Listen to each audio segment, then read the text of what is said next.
47వ అధ్యక్షుడిగా Donald Trump బాధ్యతలు స్వీకరించిన తర్వాత ర్యాపిడ్ ఫైర్‌లో ఆదేశాలు జారీ చేస్తున్నారు.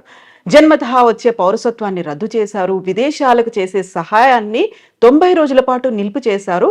దీంతో పాటుగా H1 వీసాల మీద చర్చలు, వాదనలు కొనసాగుతున్నాయని చెప్పారు. అండ్ ఆంక్షలు కూడా కొనసాగుతున్నాయి. భారతదేశం మీద ద్వైపాక్షిక సంబంధాలు ఎలా ఉండబోతున్నాయి? ఈ ఎగ్జిక్యూటివ్ ఆర్డర్స్ భవిష్యత్తులోనూ ఇలాంటి సంచలనాలనే కలిగించబోతున్నాయా? మనతో పాటుగా ఉన్నారు డాక్టర్ జయప్రకాష్ నారాయణ గారు. సార్ నమస్తే. నమస్తే కవిత. సార్ గతంలో మనం మాట్లాడుకున్నాం డొనాల్డ్ ట్రంప్ అధ్యక్షుడిగా రాబోతున్నాడు అని. వచ్చేసారు, రాగానే ర్యాపిడ్ ఫైర్‌లో ఆదేశాలనేవి. ఈ ఎగ్జిక్యూటివ్ ఆర్డర్స్ అనేవి అసలు పెద్దన్నగా మనం భావిస్తుంటాము అమెరికాని. ఎలా అనిపిస్తున్నాయి సార్ విదేశాల మీద? మనం 2 విషయాలు ట్రంప్‌ని గురించి గట్టిగా ఆలోచించాలి. ఒకటి, గత 2-3 రోజులుగా ఆయన పని చూస్తున్నట్టయితే చెప్పిన మాట చాలా మేరకు చేస్తాడు. హ్మ్. ఎందుకంటే ఇంకోసారి మళ్ళీ అవకాశం లేదు ఆయనకి. వృద్ధాప్యంలో ఉన్నాడు. తన బ్రాండ్, తన మార్క్ ఉండాలని చెప్పని ఏం చేయబోతున్నాడో ముందే చెప్పాడు. హ్మ్. ఎన్నికల్లో ఆయన ఏమీ రహస్యం ఏం లేదు. మంచి గాని, చెడు గాని.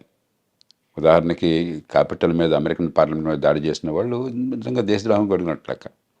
హింసకు పాల్పడ్డారు, కొంతమంది మరణాల కాలకులైనారు. వాళ్ళందరినీ క్షమాపక్ష ప్రసాదిస్తున్నాడు, ఇచ్చాడు. హ్మ్. మంచిగానే చెడుగానే ఆయన చెప్పింది సీరియస్గా తీసుకుంటున్నాడు. స్ట్రాంగ్‌గా చెప్తాడు కూడా. రెండోది, ఇనాగరల్ స్పీచ్లో ఆయన ఒక మనిషిని ఉదహరించాడు. ఆయన విలియం మెకిన్లీ అని, హ్మ్. అమెరికా రాష్ట్రపతిగా 1897 నుంచి 2001 దాకా ఉన్నాడు ఆయన.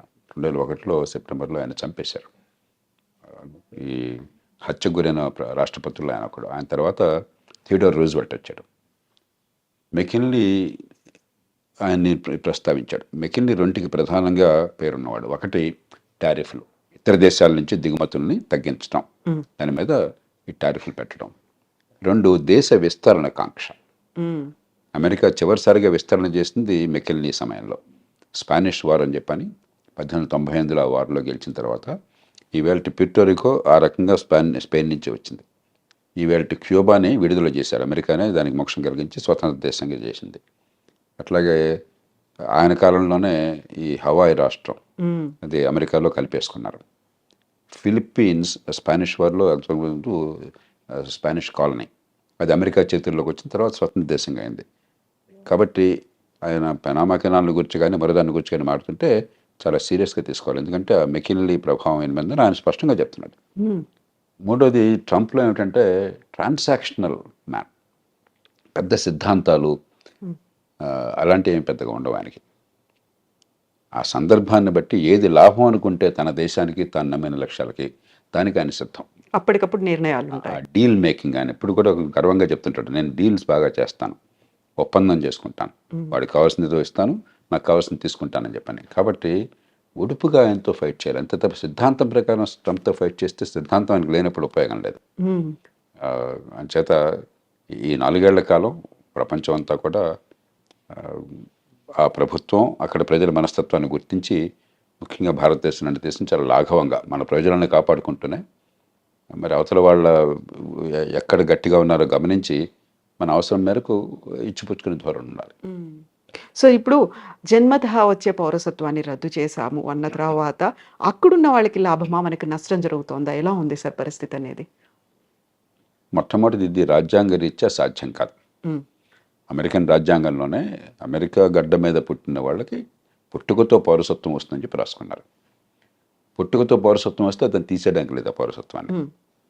రెండోది, పుట్టుకతో పౌరసత్వం ఉన్న వాళ్ళకి కొన్ని పదవులకు అర్హులు. ఉదాహరణకి అమెరికన్ రాష్ట్రపతి, ఉపరాష్ట్రపతి లాంటి వాళ్ళు పుట్టుకతో పౌరసత్వం ఉన్న వాళ్ళు మాత్రమే అర్హులు. హ్మ్. మిగతా పౌరులు, ఇతర దేశాల నుంచి పోయిన వాళ్ళు పౌరులుగా ఉంటే అర్హులు కాదు. అలా పెట్టుకున్నారు వాళ్ళు. కాబట్టి అది సాధ్యం కాదు. కానీ ఆయన ఎందుకు చేశాడంటే ఆయన 2 కారణాలుగా. ఒక బలమైన సంకేతాన్ని ఇవ్వాలి, హ్మ్. అక్రమ వలసదారులకి వ్యతిరేకము, నేను ఇక క్షమించను అని చెప్పడానికి.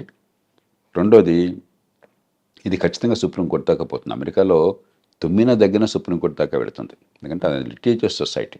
హ్మ్. ప్రతిదానికి ఒక కోర్టుల వివాదాలు, దావాలు, అది ఆ దేశ సాంప్రదాయంలో భాగం అది. ఆ దేశం జన్యువుల్లో భాగం అది. సుప్రీంకోర్టుకి వెళుతుంది.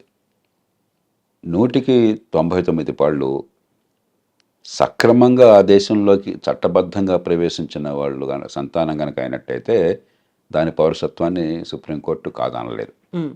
కానీ అక్రమంగా ప్రవేశించిన వాళ్ళైతే, అన్డాక్యుమెంటెడ్ ఇమిగ్రెంట్స్ అంటాం, వాళ్ళకి ఇప్పుడు వాళ్ళ పిల్లలకి పుట్టుకతో పౌరసత్వం ఇవ్వవద్దన్న విషయంలో బహుశా సుప్రీంకోర్టు మరి ఇంకొక స్టాండ్ తీసుకోవచ్చు. కాబట్టి భారతీయ సంతతి వాళ్ళకి నేను అనుకోవటం మన వాళ్ళు 195 మంది భారతదేశం నుంచి వెళ్ళిన వాళ్ళు అమెరికాకి నైపుణ్యము విద్య ఉన్నవాళ్ళు ఉమ్, డాక్యుమెంటెడ్ ఇమ్మిగ్రెంట్స్ అంటే ఈ వీసాలు వగైరా పొంది చట్టబద్ధంగా వెళ్ళిన వాళ్ళు. కాబట్టి వాళ్ళకి ఇబ్బంది ఉండకపోవచ్చు. ఆ, కానీ అన్డాక్యుమెంటెడ్ ఇమ్మిగ్రెంట్స్ పిల్లలకు మాత్రం ఆ పౌరసత్వం ఉంటుందా లేదని సుప్రీంకోర్టు చేతిలో ఆధారపడి ఉంటుంది. ఇక రాజ్యాంగాన్ని మార్చడం అమెరికాలో దాదాపు అసాధ్యం. ఉమ్, అలా కాకుండా అమెరికాలో పుట్టుకతో పౌరసత్వం రాకుండా చేయాలి ఆ, అని చెప్పని కనుక అన్నట్టయితే అమెరికాలో పార్లమెంట్లో 2 సభలు, senate, American house of representatives, దానిలో 3/2 మెజారిటీ కావాలి. 4/3 రాష్ట్రాలు ఆమోదించాలి. ఉమ్, అమెరికాలో ఇది తల్లకిందులుగా తపస్సు చేసినా కూడా సాధ్యం కాదు. కాబట్టి కొంతమేరకు అంటే అక్రమంగా ఆ దేశంలోకి ప్రవేశించిన వాళ్ళ సంతానానికి పౌరసత్వం లేకుండా సుప్రీంకోర్టు ఏమన్నా కనుక రాజ్యాంగాన్ని ఆ రకంగా వాళ్ళు విశ్లేషించినట్టయితే అది సాధ్యం కావచ్చు. భారతీయ సంతతి వారికి ఇబ్బంది ఉండదు. కానీ భారతీయులు ఖచ్చితంగా అక్రమంగా చొరబడేవాడు కొంతమంది ప్రయత్నం చేస్తున్నారు. అదివరకు నాకు తెలియదు. ఈ మధ్య కొన్ని అంకెలు చెప్తున్నారు 7,000 ఆల్మోస్ట్ మంది 7.5 లక్షల మంది దాకా ఉన్నారని. అది దాన్ని మనం ప్రోత్సహించకూడదు. అలాంటి వాళ్ళకి ఇబ్బంది కలిగితే దానికి మనం బాధ కూడా పడకూడదు. ఎందుకంటే మన దేశ బ్రాండ్ పోతుంది. ఉమ్, ఇక్కడ చదువుకున్న వాళ్ళు, నైపుణ్యం ఉన్నవాళ్ళు పద్ధతి ప్రకారం వస్తున్నారు, ఆ దేశానికి మంచి చేస్తున్నారని చెప్పిన భావం ఒక బ్రాండ్ ఉన్నది. అలా కాకుండా మనం కూడా ఇతర దేశాలలాగా అక్రమంగా చొరబడుతున్నారు, దక్షిణంలో సరిహద్దు నుంచో లేకపోతే కెనడా నుంచో ఇల్లీగల్గా వెళుతున్నారు, ఇక్కడ సరిపడిపోతున్నారని చెప్పిన భావం ఉంటే మన దేశానికి నష్టం, కొంతమందికి లాభం కలగచ్చు. అవును. కాబట్టి దానికి మనం చింతించాల్సిన అవసరం లేదు. వాళ్ళ మీద పట్ల కఠినంగా వ్యవహరించినట్టయితే అమెరికాలో దానికి మనం చింతించాల్సిన అవసరం లేదు. ఇప్పుడు కెనడా, మెక్సికో మీద దిగుమతి సుంకాలు విపరీతంగా పెంచారు. ఆల్మోస్ట్ 25% ఉన్నాయి అనుకున్నప్పుడే విదేశాలతో సత్సంబంధాలు ఎలా ఉంటాయి, ద్వైపాక్షిక ఒప్పందాలు ఎలా ఉంటాయి అనేది కూడా కీలకంగా అయింది కదా సార్. ఆయన తీరు ఏమిటంటే ఎక్కడైనా బావగానే వంగతోట దగ్గర బావ కాదు. ఉమ్, కాబట్టి నువ్వు కెనడానా, మెక్సికోనా, యూరప్పా, ఇండియానా నాకు అనవసరం. నాకు లాభం ఏంటి, ఉమ్, నా నుంచి నువ్వు పొందుతున్నావు నాకు రావట్లేదు అనుకుంటే వెంటనే ఆయన ఎదురు తిరుగుతాడు. కెనడా, మెక్సికోలు తీసుకుంటే ఉదాహరణకి మంచి ఉద్దేశంతో అమెరికా ఏం చేస్తుందంటే north American free trade agreement అని చెప్పని బిల్ క్లింటన్ కాలంలో నాఫ్తా అంటారు. దాంతో ఏమైందంటే కెనడా నుంచి కానీ మెక్సికో నుంచి కానీ దిగుమతులు అమెరికాకి, లేకపోతే అమెరికా నుంచి ఆ దేశాలకు ఎగుమతులు ఏమీ సుంకాలు లేకుండా, ఏ రకమైన అడ్డంకులు లేకుండా వచ్చే ఏర్పాటు జరిగింది. దాంతో ఏమైంది, అమెరికాలో కొంచెం ఖర్చు ఎక్కువ, తలసరి ఆదాయం ఎక్కువ కాబట్టి, లేబర్ కాస్ట్ చాలా ఎక్కువ కాబట్టి ఆ కాస్ట్ ఆఫ్ ప్రొడక్షన్ తగ్గించడం కోసం అమెరికన్ వ్యాపారవేత్తలు చాలామంది కెనడాలో పెద్ద పెద్ద ఎత్తున పరిశ్రమలు పెట్టారు. ఉత్పత్తి కెనడాలో జరుగుతుంది, ఆ కార్లు కానీ మిగతావి కానీ అమెరికాకు వెంటనే సరిహద్దే కదా, పక్క దేశమే కదా, అమెరికాకు వెంటనే వచ్చేస్తున్నాయి. అమెరికన్ వినియోగదారులకు లాభం జరుగుతుంది, ఉమ్, కానీ అమెరికన్ ఉత్పత్తిదారులు నష్టపోతున్నారు. సమస్య వినియోగదారులకేమో చవకగా మంచి మన్నికల వస్తువులు కావాలి, ఉత్పత్తి చేసేవాడికి మనకు లేబర్ మార్కెట్లో ఉద్యోగాలు దొరకాలని చెప్పంటే మన దేశంలో ఉత్పత్తి జరగాలి. ఈ రెండింటికి మధ్య క్లాష్ ఉన్నది. ఇక్కడ ఏంటంటే ట్రంప్ ఆయన పార్టీ ఈ ఉత్పత్తిదారుల పక్షం వహించారు. మన దేశంలో మన వాళ్ళకి ఉద్యోగాలు రావాలి, వాళ్ళకేమిటి రావటం అని చెప్పన్నది. అలాగే అంతకంటే అమెరికాకి చాలా ఇబ్బంది కలిగించేది ఏంటంటే చైనా వాళ్ళు అర్థం చేసుకున్నారు, ఉమ్, మన మీద ఆంక్షలు పెడతారు ఉన్న కొద్దికిని. ఎందుకంటే అదివరకు జపాన్ చాలా అమెరికా భావించేవాడు రొనాల్డ్ రేగన్ కాలంలో.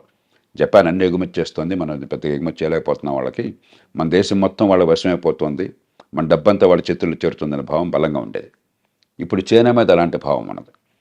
చైనాతో ట్రేడ్ సర్ప్లస్, చైనాకి $200-300 బిలియన్ ట్రేడ్ సర్ప్లస్ ఉంది అమెరికాతో. కాబట్టి డాలర్లన్నీ కొన్ని ట్రిలియన్ల డాలర్లు చైనాలో పోగొడుతున్నాయి. ఉమ్, మరి మనం వదిలేస్తే పూర్వం జపాన్ వాళ్ళు అమెరికాలో పెద్ద కంపెనీలు కొన్నట్టుగా చైనా వాళ్ళు కూడా అమెరికా ఆర్థిక వ్యవస్థను సొంతం చేసుకుంటారు. కాబట్టి అది జరగకూడదు అని చెప్పని ఆంక్షలు పెడుతుంటే చైనా వాళ్ళు ఏం చేస్తున్నారు తెలివిగాను, మెక్సికోలో ఫ్యాక్టరీలు పెట్టారు. ఉమ్, మెక్సికో సంతోషంగా ఆహ్వానిస్తుంది, ఏ దేశమైన విదేశీ పెట్టుబడులను ఆహ్వానిస్తుంది. మనం కూడా ఎవరైనా పెట్టుబడులు పెడతామంటే మనం సంతోషంగా రమ్మని చెప్పంటాం మన దేశంలోకి. కాబట్టి చైనా వస్తువులు చైనా నుంచి రాకుండా మెక్సికో నుంచి వస్తున్నాయి. ఈ 2 కారణాలుగా ఆయన గట్టిగా విరుచుకుపడుతున్నాడు.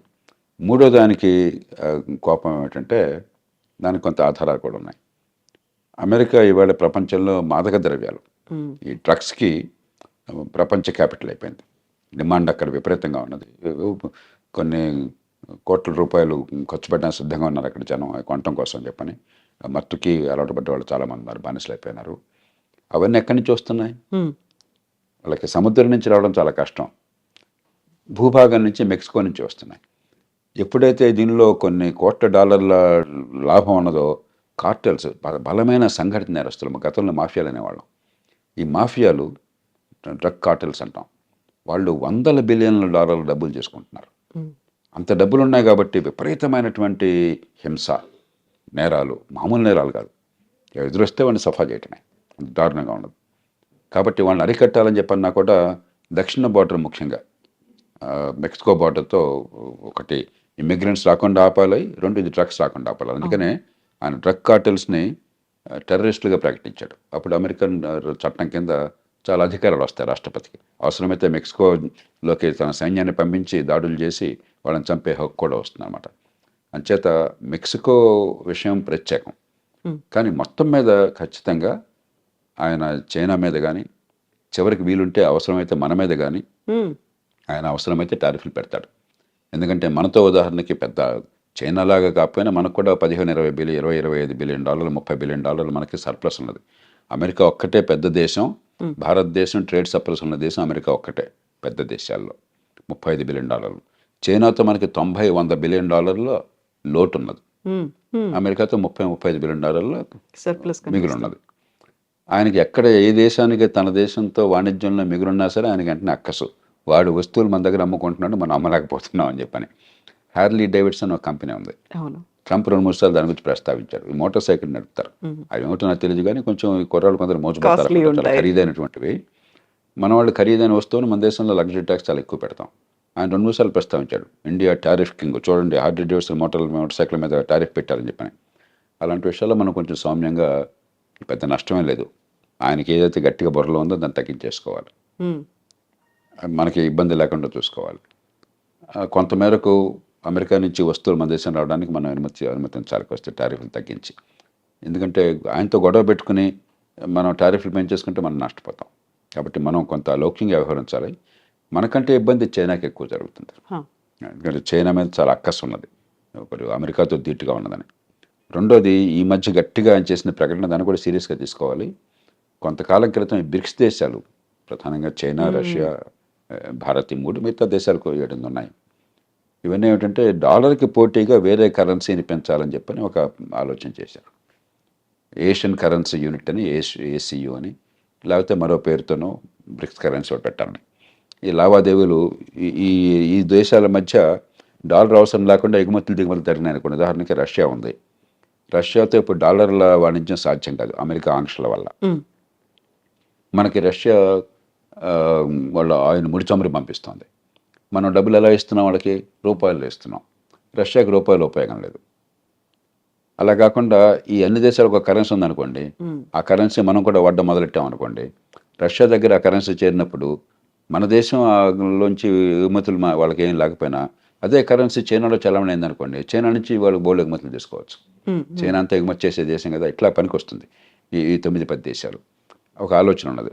ఆయన నిర్మోహటంగా చెప్పాడు, మీరు కనుక అలాంటి ఆలోచన పెట్టినట్టయితే మీ మీద 100% టారిఫ్లు పెడతానన్నాడు. కాబట్టి అది ఆలోచన మనం పూర్తిగా దానికి దూరం అయిపోవాలి.